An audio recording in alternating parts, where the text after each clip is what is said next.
Hi friends, welcome to the RRB study space. మనం NCERT సిరీస్లో భాగంగా ఫిజిక్స్, కెమిస్ట్రీ చెప్పుకున్నాము. అలాగే ఇప్పుడు బయాలజీ గురించి చెప్పుకోవడానికి ప్రయత్నం చేద్దాము.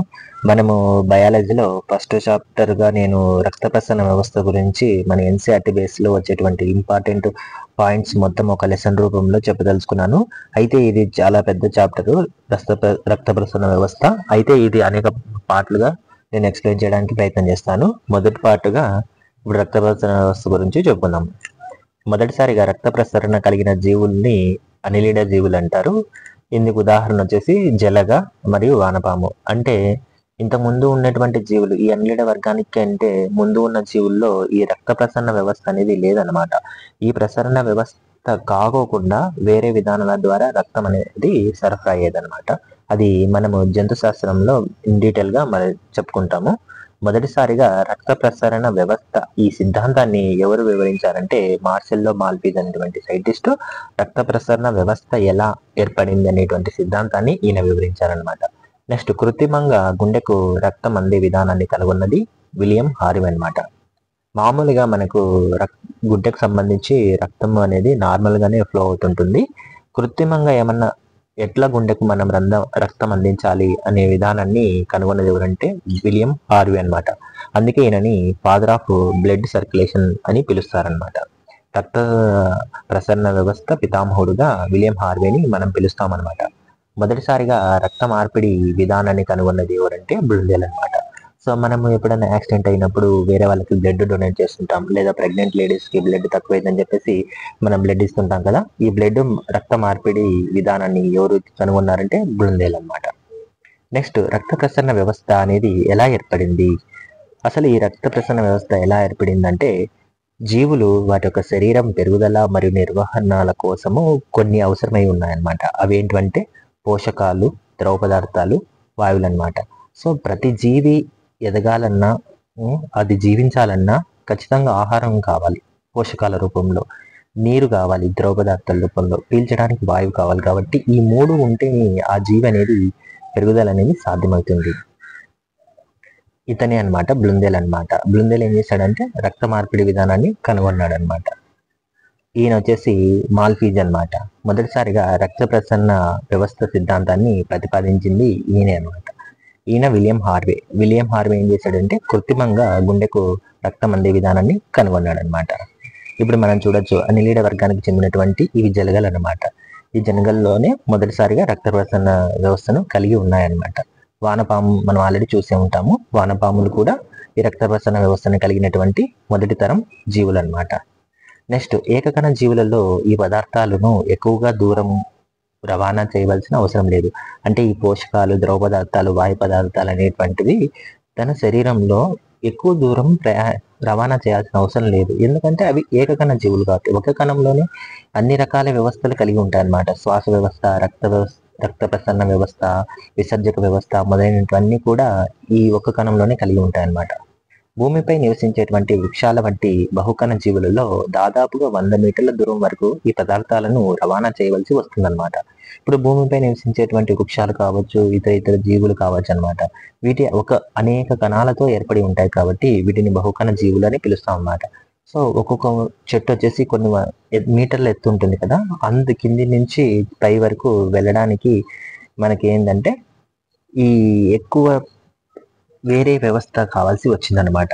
ఇప్పుడు అమీబా, హైడ్రా వంటి నిమ్న స్థాయి జీవులలో ప్రసరణ ఎలా జరుగుతుందంటే, ఇప్పుడు అమీబా, హైడ్రా అనేది ఏకకణ జీవులు అనమాట. వీటిల్లో ఈ ప్రసరణ అంటే ఆహార పదార్థాల ప్రసరణ ఎలా జరుగుతుంది అంటే వ్యాపనము, అంటే దీన్ని డిఫ్యూజన్ అంటారు.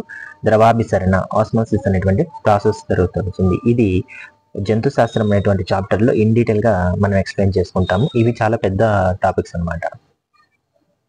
నెక్స్ట్, ఉన్నతమైన జీవులు ఇటువంటి ప్రసరణ కోసము ఒక ప్రత్యేకమైనటువంటి వ్యవస్థను ఏర్పరచుకున్నాయి. దీనినే మనము ప్రసరణ వ్యవస్థ అంటారు. ఇంగ్లీష్లో సర్క్యులేటరీ సిస్టమ్ అంటారు. సో ఇప్పుడు అమీబా, హైడ్రా అంటే ఏంటి, ఏకకణ జీవులు కదా, వీటికి ఏమి ఇటువంటి పెద్ద పెద్ద వ్యవస్థలు ఏం అవసరం లేదనమాట. కానీ మనలాంటి ఉన్నతమైన జీవులు, మానవులు కావచ్చు, జంతువులు కావచ్చు, మొక్కలు కావచ్చు, వీటిలో ప్రసరణ కోసం ప్రత్యేకమైనటువంటి వ్యవస్థలు అవసరం అన్నమాట. దీన్నే మనం ఏమంటామంటే ప్రసరణ వ్యవస్థ అంటాము. నెక్స్ట్, ఇది హైడ్రా అనమాట. ఇది ఏకగణ జీవికి ఉదాహరణ చెప్తాం. ఇది అమీబా కూడా ఏకగణ జీవికి ఉదాహరణ చెప్తాం అనమాట. నెక్స్ట్ రక్త ప్రసరణ వ్యవస్థలో ఏమేమి ఉంటాయంటే మనకు రక్త ప్రసరణ వ్యవస్థలో రక్తం ఉంటుంది, రక్తనాళాలు ఉంటాయి, హృదయం ఉంటుంది అనమాట. నెక్స్ట్ రక్తం యొక్క అధ్యయనాన్ని హిమటాలజీ అంటాము. రక్తం అనేది ద్రవరూప కణజాలం అనమాట. సో రక్తం మనకు ద్రవరూపంగా ఉంటుంది కాబట్టి దీన్ని ద్రవరూప కణజాలం అంటాము. అంటే కణజాలం అంటే అనేక కణాల యొక్క సముదాయాన్ని కణజాలం అంటాము. రక్తం అనేది ఏక కణం ఏం కాదు కదా, అనేక కణాలతో కలిసి ఉంటుంది కాబట్టి ఇది కణజాలం అంటాము. అది ద్రవ రూపంలో ఉంది కాబట్టి ద్రవరూప కణజాలం అంటాము. నెక్స్ట్ రక్తం అనేది ఒక కొలాయిడ్ అనమాట. కొలాయిడ్ అంటే ఏం లేదు, ఒక సచ్ఛిద్ర పొర ద్వారా నెమ్మదిగా కదిలిపోతారు. మనం ఒక పదార్థాన్ని ఏదైనా కానీ కింద వేసామంటే అది చాలా నిదానంగా స్ప్రెడ్ అవుతూ ఉంటే అలాంటి వాటిని కొలాయిడ్స్ అంటాము.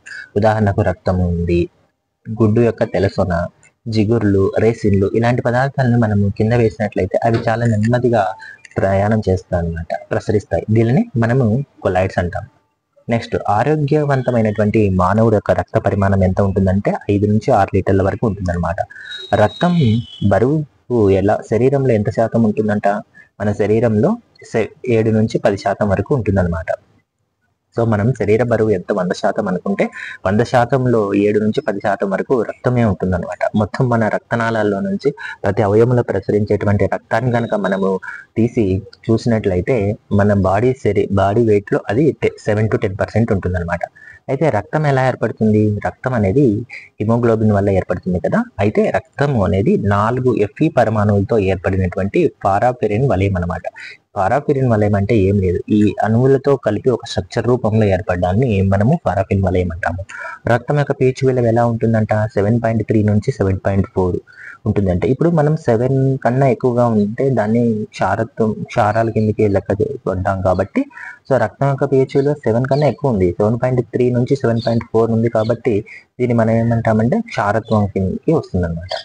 నెక్స్ట్ రక్తం అనేది తెలుపు రంగులో ఉంటుంది కొన్ని జీవులలో నీల రంగుగా ఉంటుంది. ఇప్పుడు తెలుపు రంగు కలిగినటువంటి జీవులు వచ్చేసి బొద్దింక, మిడత. ఎందుకు వీటిలో తెలుపు రంగులో ఉంటుందంటే వీటిలో హిమోగ్లోబిన్ అనేటువంటిది ఉండదన్నమాట. సో హిమోగ్లోబిన్ లోపం వల్ల వీటిలో రక్తం ఏ విధంగా ఉంటుందంట? తెల్లగా ఉంటుంది. ఒకవేళ హిమోగ్లోబిన్ కనుక వాటి రక్తంలో ఉంటేనే వాటి బ్లడ్ కూడా ఎరుపు రంగులో ఉండేదన్నమాట. నెక్స్ట్ నీలం కలిగినటువంటి నత్త, పీతలు, రొయ్యలు, ఆల్చిప్పలు వీటిల్లో ఏముంటుందంటే హిమోగ్లోబిన్ కాదు కానీ హిమోసైనిన్ అనేటువంటి ఉంటుందన్నమాట. అది కాక కాపర్ అనేది అధికంగా కలిగినటువంటి ప్రోటీన్ కూడా ఈ జీవులలో ఉంటుంది. ఈ నత్తలు, పీతలు, రొయ్యలు, ఆల్చిప్పల్లో హిమోసైనిన్ ఉండడం వల్ల వాటి యొక్క రక్తం అనేది నీలం రంగులో ఉంటుంది. నెక్స్ట్ రక్తం గడ్డ కట్టకుండా మనకు ఇప్పుడు దోమలు, జలగలు ఇవి అనేది కుడతాయి కదా, కుట్టినప్పుడు రక్తం గడ్డ కట్టకుండా మనము జలగ ఏం చేస్తుందంటే హెరోడిన్ అనేటువంటి ఒక పదార్థాన్ని శరీరం లోపలికి ఇంజెక్ట్ చేయడం వల్ల అది తను పీల్చుకునేటప్పుడు రక్తం గడ్డ కట్టుకోకుండా చేసుకుంటుంది.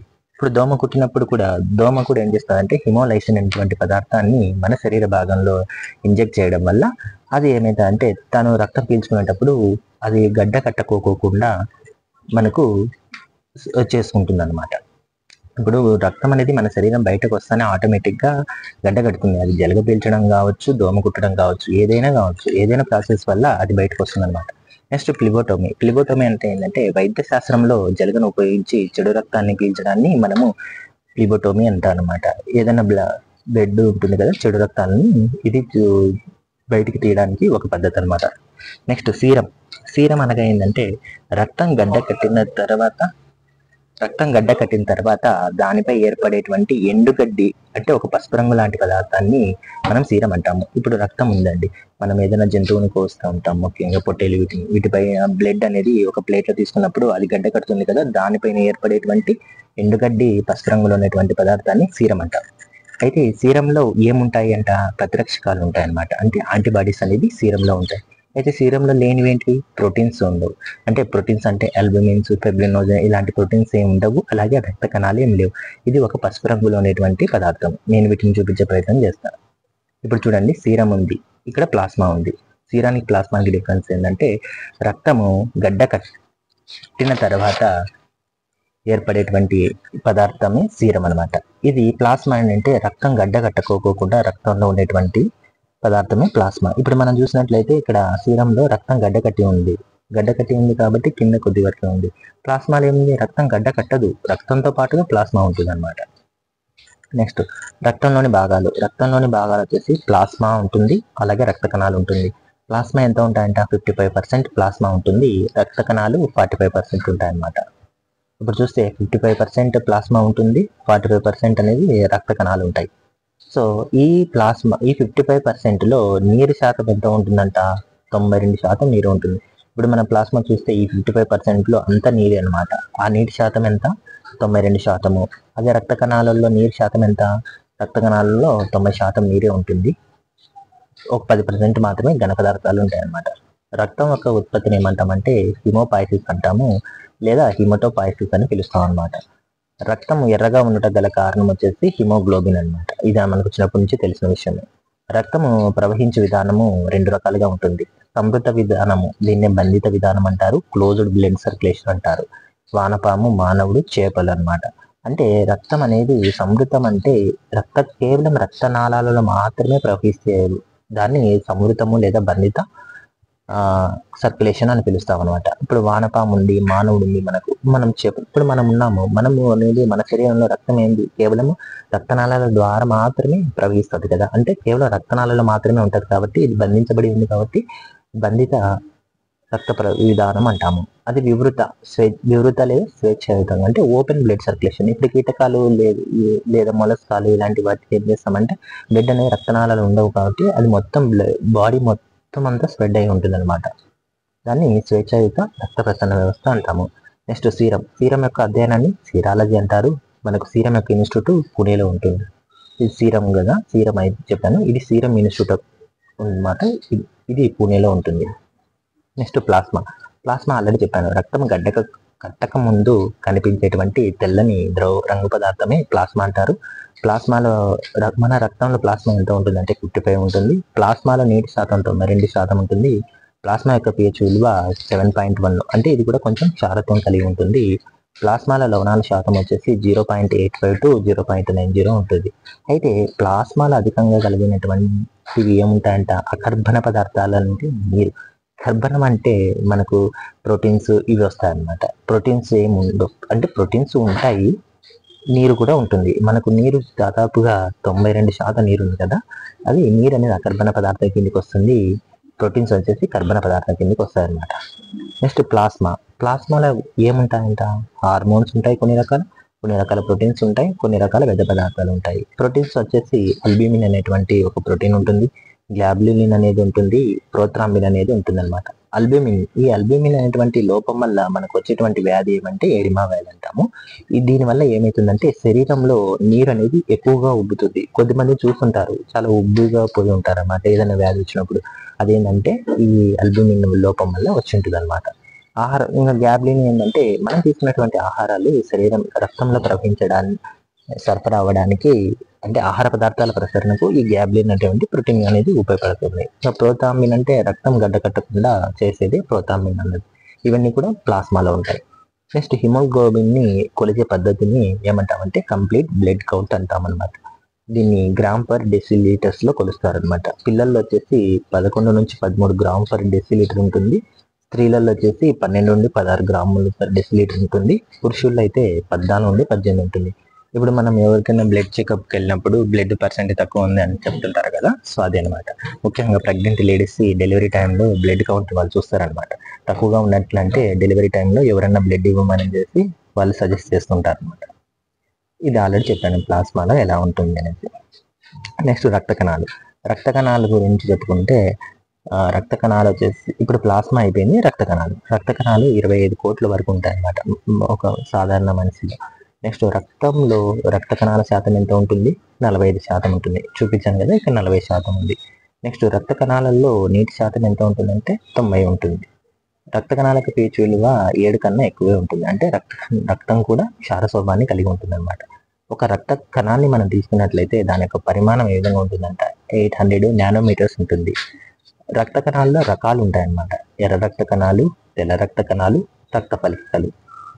ఇప్పుడు ఒక చుక్క రక్తంలో ఒక చుక్క ఏదైనా డ్రాప్ పడిందంటే ఆ ఒక చుక్క రక్తంలో ఎన్ని ఎర్ర రక్త కణాలు ఉంటాయంటే దాదాపుగా 5 మిలియన్స్ అనమాట. అంటే 50 లక్షల ఎర్ర రక్త కణాలు ఉంటాయి. అదే తెల్ల రక్త కణాలు తీసుకుంటే 10,000 తెల్ల రక్త కణాలు ఉంటాయి. ప్లేట్లెట్స్ తీసుకుంటే 2.5 లక్షల ప్లేట్లెట్స్ అనేది ఒక్క చుక్క రక్తంలోనే ఉంటాయన్నమాట.